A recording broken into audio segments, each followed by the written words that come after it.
जय हिंद मित्रांनो, आजचा खास व्हिडिओ 10वी आणि 12वीच्या विद्यार्थी मित्रांसाठी आणि हा संवाद नसून एक जीवनाला एक ऊर्जा देणारा हा व्हिडिओ आहे आणि नक्कीच तुम्हाला एक या संवादातून एक सुंदर मेसेज मिळेल। आणि 10वी आणि 12वीचं वर्ष म्हणजे हे जे शेवटचे जे दिवस आहेत किती महत्त्वाचे असतात जीवनामध्ये। आता या ठिकाणी आपण याच्यावर चर्चा करणार आहोत। हा संवाद म्हणजे 10वी आणि 12वीच्या विद्यार्थ्याच्या मानसिकतेला एक लाटणी बसणारा संवाद असणार आहे। तर चला समजून घेऊया। तर सर्वप्रथम आपण जी मानसिकता आहे सध्या 10वी आणि 12वीमध्ये शिकणाऱ्या विद्यार्थी मित्रांची, तर ती समजून घेऊया। आता सर्व विद्यार्थी नाहीत, परंतु असे मोजके विद्यार्थी काय आहेत की गोंधळलेल्या अवस्थेमध्ये अभ्यास करत आहेत। या मानसिकतेत ते परिपूर्ण डुबलेले आहेत की आता पेपर जवळ येत आहे आणि आपण अभ्यासाचं नियोजन कसं केले पाहिजे आणि परीक्षेला सामोरे कसं गेले पाहिजे। तर विद्यार्थी मित्रांनो, या अवस्थेमध्ये जे विद्यार्थी गुंतलेले आहेत, तर या विद्यार्थ्यांनी घाबरून जाण्याचं काम नाही आहे, परंतु एक निश्चित तुम्हाला एक अपेक्षा या ठिकाणी तुमच्याकडून असेल की फक्त 10वी आणि 12वीचं हे एकच वर्ष नाही आहे। तर आपण आज समजून घेऊया की तुमच्यावर किती मोठी जबाबदारी आहे।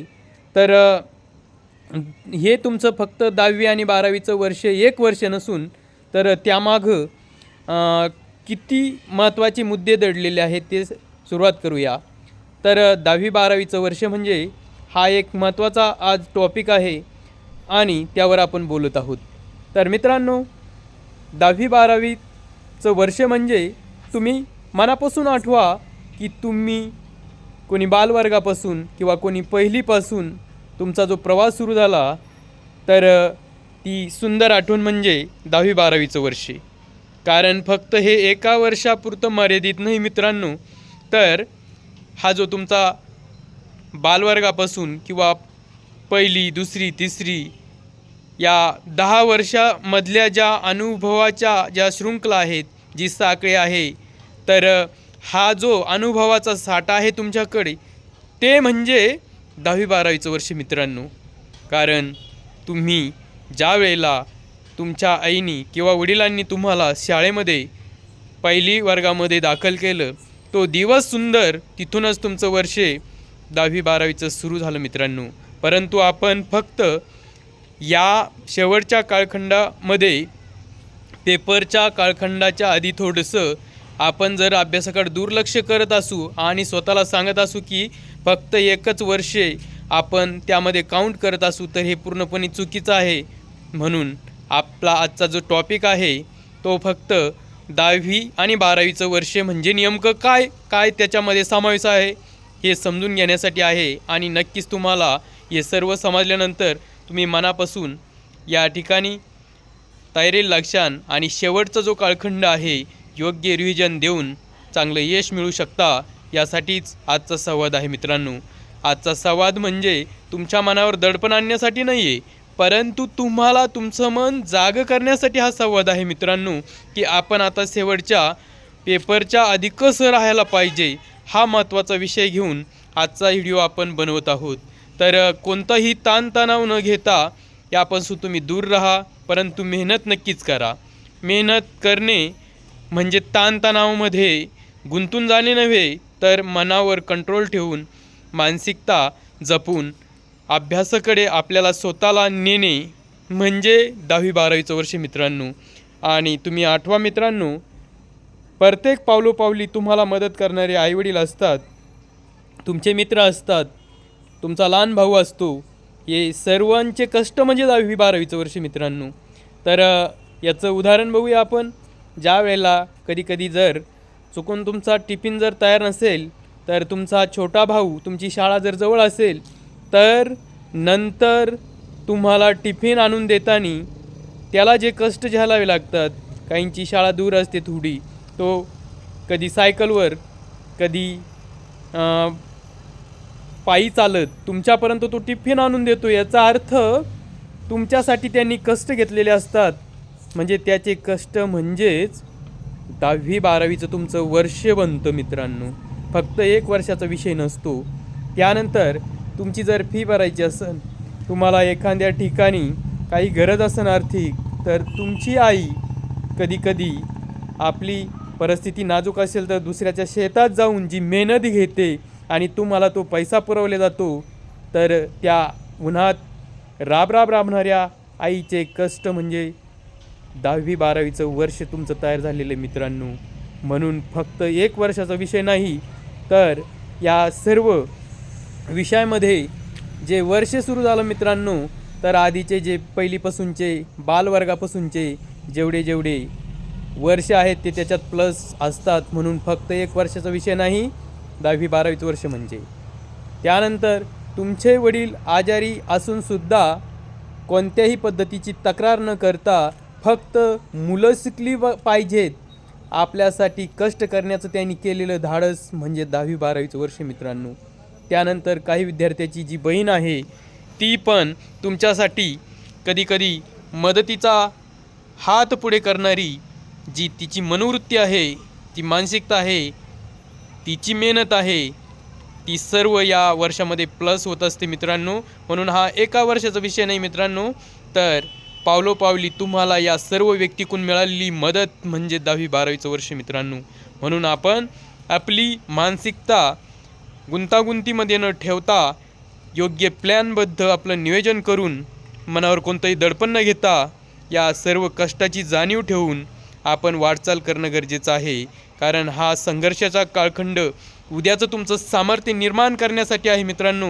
म्हणून घाबरून जाऊ नका, व्यवस्थित नियोजन करा, कोणतंही दडपण मनावर घेऊ नका आणि नक्कीच खूप खूप मेहनत घ्या.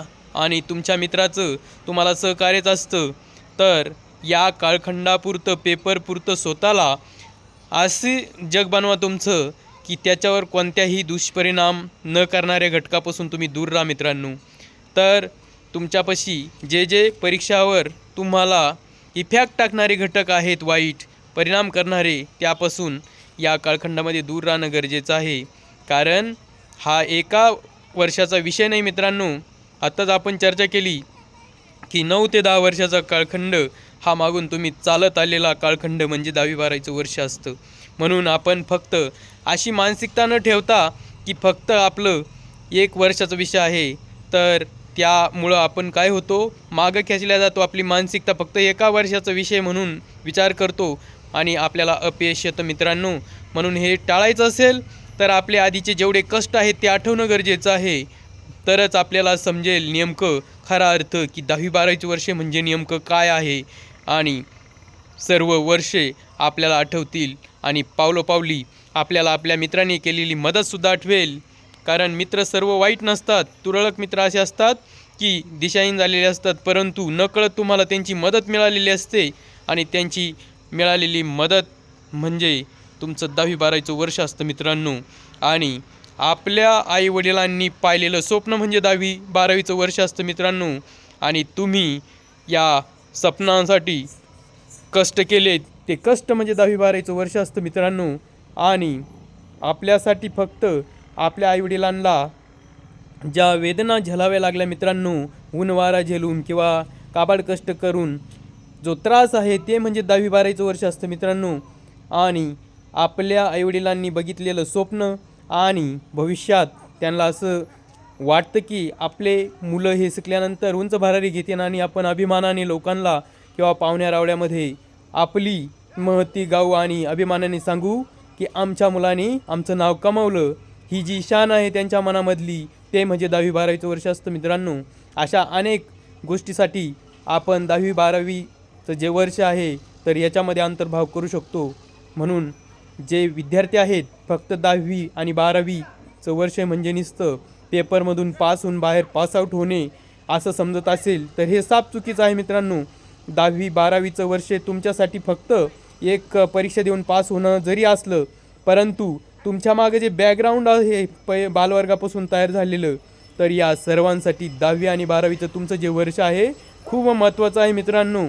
कारण याच्यामध्ये आपण या संवादातून एक शिकायला मिळालं आज की 10वी-12वीचं वर्ष किती विस्तारित आहे. आपण थोडक्यात ते समजून घेतलं, परंतु याच्या पलीकडे जाऊन जर विचार केला तर 10वी-12वीचं वर्ष म्हणजे तुम्ही ज्या वेळेला यश मिळवता तर तुमच्या मित्रांनी तुम्हाला अभिमानाने तुमच्या घरी येऊन तुम्हाला ज्या शुभेच्छा दिल्या ते म्हणजे 10वी-12वीचं वर्ष आहे मित्रांनो.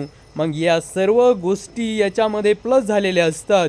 त्यानंतर जे आपले नातेवाईक आहेत, ज्या वेळेला तुम्ही चांगल्या मार्काने पास होणार तर तुमच्या आईवडिलांच्या कष्ट करणाऱ्या चेहऱ्यावरचा जो आनंद आहे आणि तुमच्या नातेवाईकाला त्यांनी फोनवर जे यश मिळवलं त्याचा व्यक्त केलेला आनंद किंवा त्यांचा फुललेला चेहरा म्हणजे 10वी-12वीचं वर्ष असतं मित्रांनो. तर हे विसरू नका. आणि शेवटचा कालखंड आहे, संघर्षाचा कालखंड आहे, उद्याचं भविष्य घडवणारा कालखंड आहे. तर थोडं स्वतःला नियोजनबद्ध तुमचं जे कामकाज आहे ते बनवा आणि ह्या पेपरच्या कालखंडामध्ये स्वतःला स्थिर ठेवा, वाईट गोष्टीपासून स्वतःच्या मनावर कंट्रोल ठेवून. आणि नक्कीच या सर्व गोष्टीचा परिपूर्ण नियोजनबद्ध कार्यक्रम करून या सर्व जे आपण बघितलं सुरुवातीपासून, तर ही जी सर्व मेहनत आहे ती जपण्याचा प्रयत्न करा. आणि निकाल लागल्यानंतर चुकून जर अपयश आलं तर स्वतःला सावरा, कारण नुसती टक्केवारी म्हणजे अंतिम निकाल नसतो मित्रांनो. तर अनेक पर्याय आपल्यामध्ये असतात की आपण जिथं लात मारू तिथं पाणी काढण्याची क्षमता आपली असते, परंतु आपण स्वतःला ओळखणं गरजेचं असतं.